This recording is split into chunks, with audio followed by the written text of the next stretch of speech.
We do have two pieces of wide receiver news to hit on here, Justin Boone.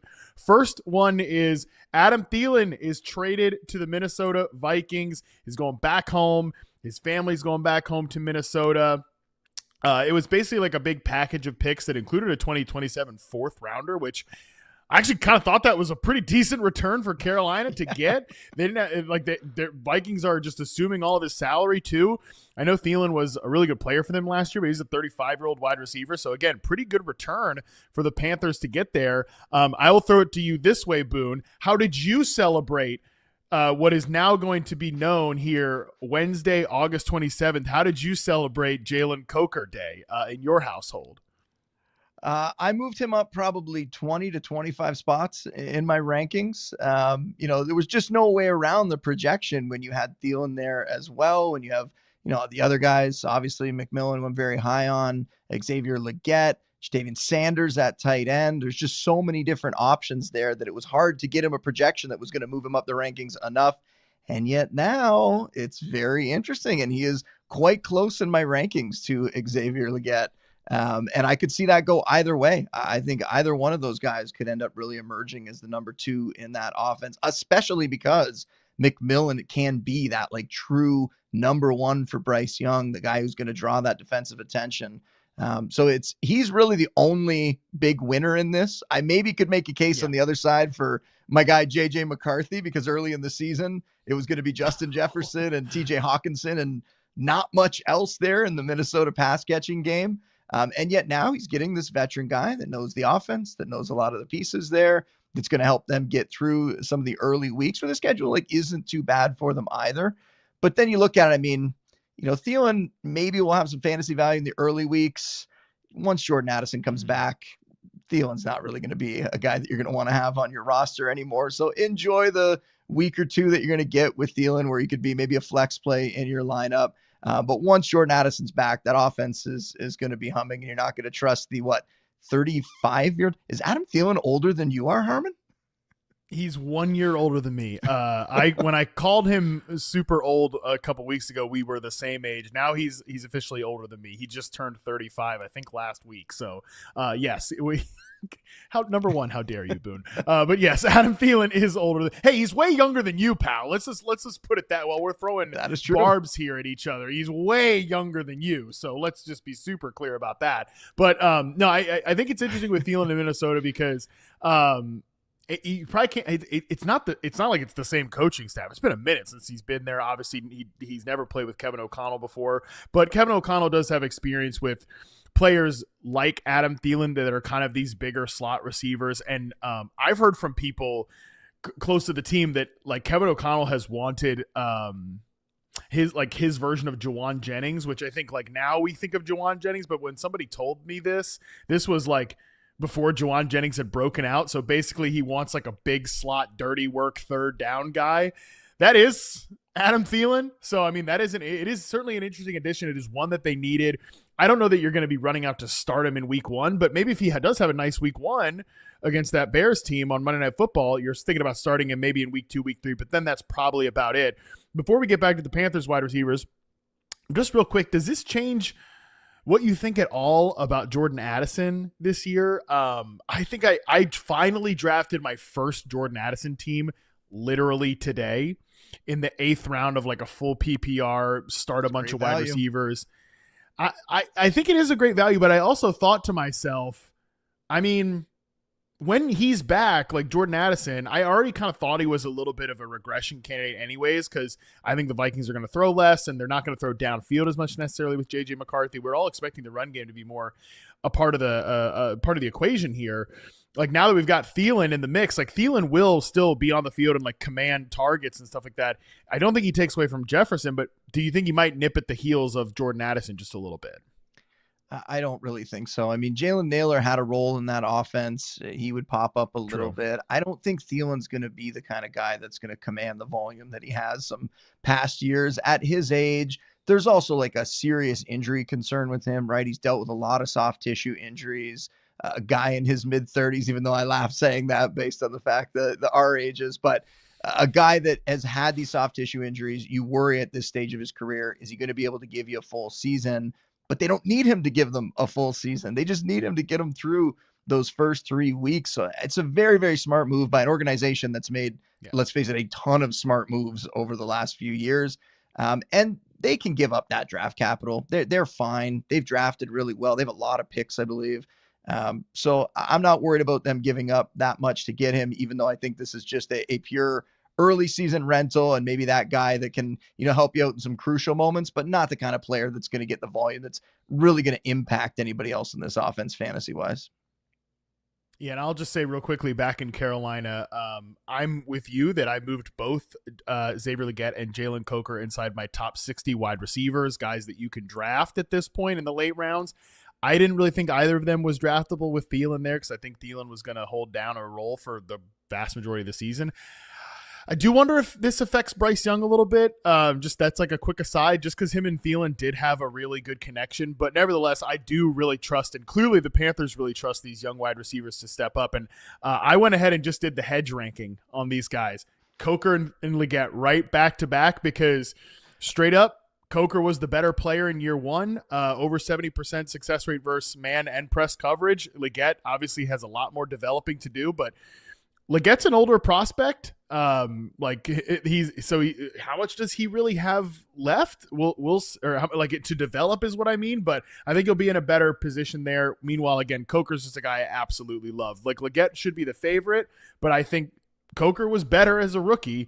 What if he's just better in year 2? And Dave Canales has said, we're going to play our best guys. And the reason that they're trading Adam Thielen is because Thielen was that big slot receiver. Coker is that big slot receiver. So this is a guy that I talked about midway through last year once he started getting playing time. I was like, oh, he's popping in reception perception in a Jacoby Myers type of way, another former undrafted wide receiver. So I'm really high on Coker. Hopefully you got him in Dynasty before this because now he's going to be a little bit more difficult to trade for. Yeah, absolutely. And I had to check when you said that. I have one spot between Xavier Legette and Coker. So I'm right there with you. We're all kind of hedging a little bit. And like I said off the top, we don't know how it's going to go. And I think it's better that we're honest about that rather than we just take some crazy, hard stance that this is definitely going to be the guy. No, some situations you have to see them play out. And that's how I rank. That's how I approach fantasy. So I want to make sure I'm giving people the same information. All right. Well, we did get some new information, some clarity finally. I'm so sick of talking about this, but Rashee Rice, we now know that he will be suspended for the first 6 weeks. So any idea that he was going to wait till that arbitration date that I feel like we've talked about previously, no, not going to happen. He is suspended for the first 6 games of the season this year. So Boone, I know you have talked a lot about Rashee Rice as a guy that you were definitely willing to draft and wait on, taking that risk with the middle of season suspension. How does this, now that we know it's the first 6 weeks, change your outlook, if at all? I think this is weirdly like a positive, and it sounds very strange to say that when you're talking about a very serious car accident that began this whole process. But for fantasy specifically, this is kind of a positive for his outlook because now we at least know the situation, right? When we talked in the Vegas show about Rashee Rice, I was saying the only thing we weren't sure about was could he end up with a suspension that leaves him out of the picture for the fantasy playoffs? Because if they were going to wait until that hearing, that was certainly going to be a possibility in terms of length or how long it was going to take to get a ruling on that. Now we know. And yes, I had hoped earlier in the offseason that it was going to be somewhere between 2 and 4 games. Now we're looking at 6, but at least we know it is going to be the first 6 games of the year when bye weeks are not really an issue or not much of an issue. They'll come into play at the very end of it. And most guys are going to be healthy at the beginning of the season. So there's going to be lots of options, lots of other players you can get into your lineup. And then after that, as long as he stays healthy, you're going to have a guy that could be a top 12, top 15 fantasy receiver. So you're going to have a little work to do early in the season, and you're not going to be able to get some of the names that I suggested, like a Jordan Addison, potentially pairing him with. But there's other guys that you could go out there and grab who could have good starts to the season. Maybe even one of his teammates potentially that could step in there, and you could get them in your lineup for that stretch and then get him back. But I've said before, maybe I'm just like a very confident fantasy player, and I believe that I'm going to be able to get through those weeks and still have a winning record and then add that kind of hammer piece to my lineup after that. But one of the things I brought up was what Nico Collins did last year, right? He missed basically Right. 7 games. It was 5 full games and the majority of 2 others. And he finished as the wide receiver 22 overall on the season, not per game. Overall, he still went over 1,000 yards. He still had 7 touchdowns. I think that's very much in play for Rice here. So to get him where people have been getting him, I'm curious to see if people take this news as a bad thing and his ADP actually drops more. But he's somebody that I want on as many teams as I can have, because as the year goes along, you're trying to make trades to get those stars on your team for the stretch run. This is a guy that you can get at a pretty good value, and he's just going to show up in your lineup in week 7. Yeah, previously when I thought the suspension was going to come in the middle of the year, I basically said, like, I just honestly don't want you to draft him, and like I'll put him in like the 80s or the hundreds, and somebody else is just always going to take him, like Boone would take him ahead of me. Now I've moved him into kind of like the 60s. So basically I think he's a 6th round pick, maybe late 5th if you want to push it. And I agree with you. Like, obviously, I think the most likely scenario is he comes back and he is that like hammer piece as you described. The only things that I think give me a little bit of pause is one is more of like less of a Rice thing. It's just if you're taking him, you do have to pass up on like all these receivers we've talked about, all off season long that I really, really like. You're probably going to take him instead of like Roma Dunze, Ricky Pearsall, and Mecca Igbuka. And I'm like, damn, I really have. And look, I'm kind of hoping that those guys produce what Rashee Rice has previously produced, right? I'm hoping they become that player, so maybe that's an argument against myself, but I'm going to get those guys for the first 6 weeks and be able to find out, as opposed to Rashee Rice, who I think you might have to, obviously you're going to have to wait on.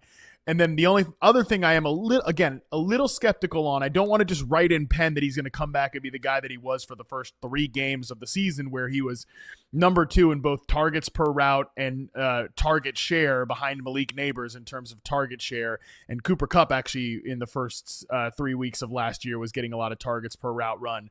I don't want to just write in pen he immediately comes back to that workload, because they're talking about, hey, we want to push the football down the field. This is a guy with like a sub 5 air yards per target mark. Could he be part of the pushing it downfield? Yes, but we just haven't seen him be that player yet. So again, I think the right answer is Rashee Rice, late 5th round, early 6th round. You take him, you wait on it. But I just don't want to immediately assume that I'm definitely getting those. That I don't want to copy paste the production from the first 3 weeks, because they want to get Xavier Worthy more involved. And like he's a guy who could take a leap in the second season. So overall, that's just kind of how I'm approaching it. But I think we're pretty close. Like where are you ranking him? Where are you advising people draft him? Yeah, nothing changed for me today on where I had him ranked. I think I have him as wide receiver 28, and I would totally take him in the end of the 5th and definitely in the 6th round. And it's like you said, I've seen him do it before. I've seen him over the course, and I know it was like 2 separate stretches, but as a rookie, he was a top 15 fantasy receiver over the final 10 games that year, which is great to see. They kind of brought him on slowly. And then you talked about it early last season, those first 3 games, averaged the 6th most targets per game, the 3rd most fantasy points per game during that stretch.